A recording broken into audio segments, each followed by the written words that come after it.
Beleza, galera? Hoje é dia 28 de dezembro de 2018, estou aqui num cenário todo diferente, todo mundo deve ter percebido. Estou aqui na cidade de Santos, na casa dos meus pais, para comemorar as festividades de final de ano. E aproveitando que eu estava por aqui, eu fui ali na biblioteca do meu pai, que tem vários livros ali, peguei esse livrinho aqui do pastor Augusto Nicodemos, Mantendo a Igreja Pura. Bem interessante o livrinho, vou fazer uma resenha rápida aqui a respeito dele. Ele fala sobre a necessidade da disciplina bíblica na igreja.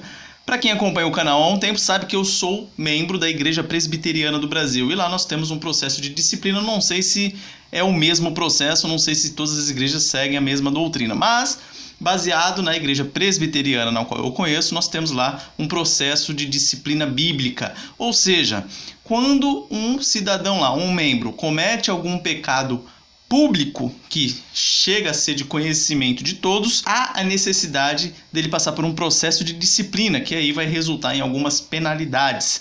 Acontece que, segundo o autor do livro, o senhor Augusto Nicodemos, ele fala que hoje em dia as igrejas não prezam por essa disciplina bíblica que foi prevista tanto no Velho Testamento quanto no Novo Testamento. O livro é dividido em 9 capítulos e uma conclusão no final. Eu vou tentar dar uma passadinha rápida aqui conforme a resenha que eu fiz aqui. Então o autor relata que um dos maiores problemas das igrejas evangélicas da atualidade é a falta de disciplina bíblica. E encerra o livro dizendo que tudo começa com a falta de cuidado da igreja na aceitação de novos membros. Isso aqui foi bem interessante, porque, por exemplo, na igreja presbiteriana você começa a frequentar lá, você será apresentado a constituição da igreja, como funcionam os mecanismos da igreja, como é feita a escolha ou a eleição dos líderes da igreja. Aprende tudo, como é que funciona, e aprende as doutrinas da igreja. E aí, se você quiser se tornar membro da igreja, aí a maioria delas vai solicitar, vai orientar que você faça a classe de catecúmenos, justamente para isso que eu acabei de falar, conhecer todas as doutrinas da igreja, para depois falar que não foi enganado. E aí, você aceitando, você passa pelo conselho da igreja, tipo uma prova oral ali, para ver se você está por dentro dos assuntos, e você sendo aprovado pelo conselho, você acaba se tornando membro, você faz sua profissão de fé publicamente e aí se torna membro da igreja. Então, isso tudo que eu estou falando são para esses membros da igreja. A pessoa que está frequentando, ela não necessariamente é membro da igreja, mas supondo que ela seja membro da igreja, aí esse ensinamento vai diretamente para ela. Ele fala que começa com a falta de critério da igreja na aceitação de novos membros. Ele dá o exemplo de Jesus Cristo quando o jovem rico foi lá atrás dele, querendo ser o seu seguidor e tal, e Jesus Cristo fala para ele, primeiro você vende as suas coisas, dá aos pobres, depois você vem e me segue. Ou seja, ele falou que se fosse hoje em dia esse jovem rico, toda a igreja ia lutar aí para ter ele como membro, porque era um jovem, era rico, tinha uma influência, uma pessoa, gente fina, vamos falar assim, e não foi o que Jesus Cristo fez. Ele sabia que o coração dele estava na riqueza, então ele mostrou, ele foi lá e deu o requisito para ele ser feito antes de ser um discípulo de Cristo. Pois continuando, ele fala que essa falta de disciplina junto com a crise de identidade doutrinária compromete a imagem dos evangélicos diante do povo. A disciplina tem como alvo zelar pelo nome do Senhor, manter a pureza da igreja e restaurar os faltosos. Ele diz que constitui uma das marcas da verdadeira igreja de Cristo.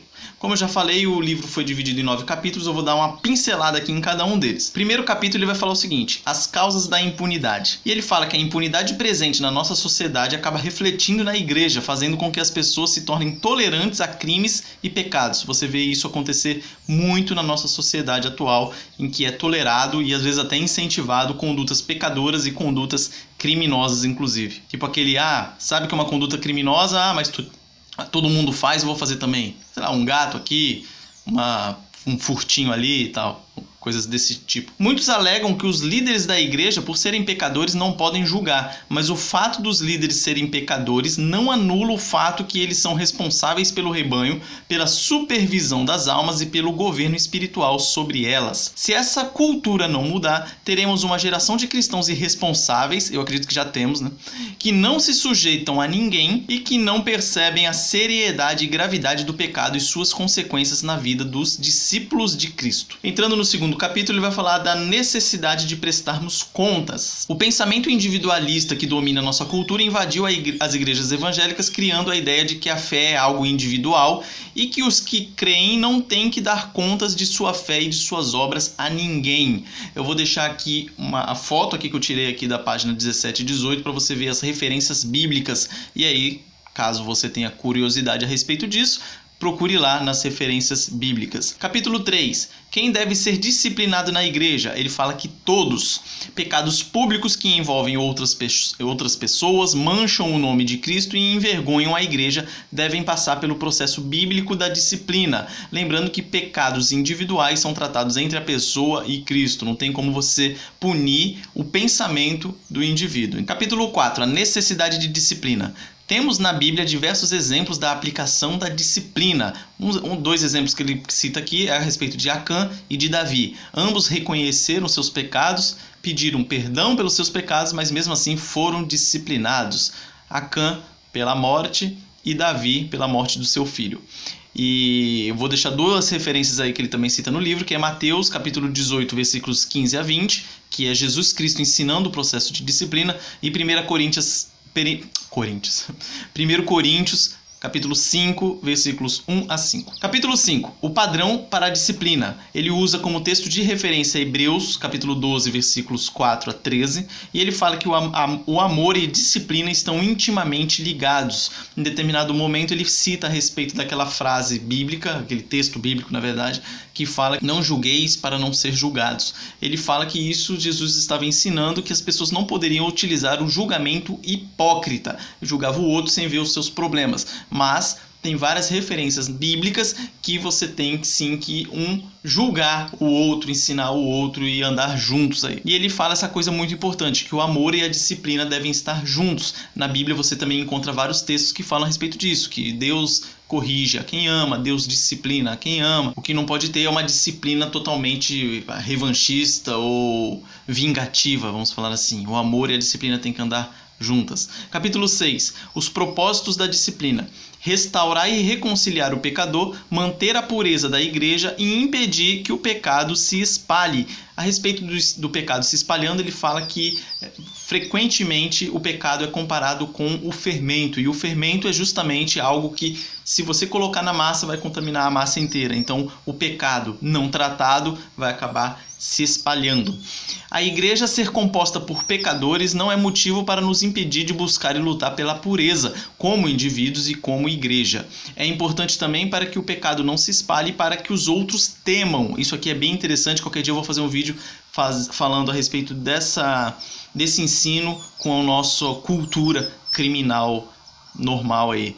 E ele dá como referência 1 Timóteo capítulo 5, versículo 20 e Atos 5, 11. Em uma igreja onde reina a impunidade, todos se sentem à vontade para transgredir. Aquele que falei anteriormente aí sobre o fermento. A disciplina pública deixa claro que a igreja não concorda e não endossa determinado tipo de comportamento. A disciplina visa proteger a honra do Senhor contra aqueles que se chamam cristãos e ainda assim vivem uma vida em pecado. Qual a observação importante que ele faz aqui? Que a igreja deve ser composta de pecadores, mas pecadores arrependidos. E isso é importantíssimo, porque hoje em dia você vê pessoas que querem tornar a conduta biblicamente pecaminosa em uma conduta aceitável, e uma conduta que não tem problema nenhum. E isso está errado. A pessoa tem que estar arrependida, sim. Capítulo 7. Como tratar pecados públicos. Ele fala que tem que ser o mais rápido possível, lógico, para que não se espalhe e não comece os burburinhos. Capítulo 8. Como tratar as ofensas pessoais. E aí ele fala a respeito do processo que o próprio Jesus Cristo determinou, que seria arguição particular, conferência em grupo, exortação pública e exclusão pública. Jesus ensina esses caminhos lá em Mateus. Capítulo 9. O encorajamento para o exercício da disciplina. 1. Deus haverá de ratificar a decisão da igreja. 2. Deus atenderá às suas orações. 3. O Senhor Jesus estará no meio do seu povo. Qual a conclusão? Primeiro, uma observação que ele faz que eu achei bem interessante. Ele falou que o diretor do seminário dele, que acabou sendo o sogro dele futuramente, ele orava diariamente lá no seminário da seguinte maneira: Senhor, ajuda-me a abençoar aqueles que o Senhor de fato trouxe para cá, e ajuda-me a colocar para fora aqueles que o Senhor nunca chamou. Bem interessante isso aí. Reflita a respeito. E ele fala que as marcas da autenticidade da igreja de Cristo pregação fiel da palavra, administração correta do batismo e da ceia e o exercício amoroso da disciplina. Então, caso você queira procurar uma igreja evangélica para você congregar, procure uma igreja que seja baseada nisso. Pregação fiel da palavra, administração correta do batismo e ceia e exercício amoroso da disciplina, que não deixa o negócio correr solto, vamos falar assim. Então, com isso eu encerro. Muito legal o livrinho, rapidinho você consegue ler aí. Eu demorei 2 dias porque começou um barulheiro aqui, né? Eu tô de casa, mas em um dia você lê isso aqui. Ele é bem interessante, a leitura leve, bem legal mesmo. Forte abraço e até a próxima.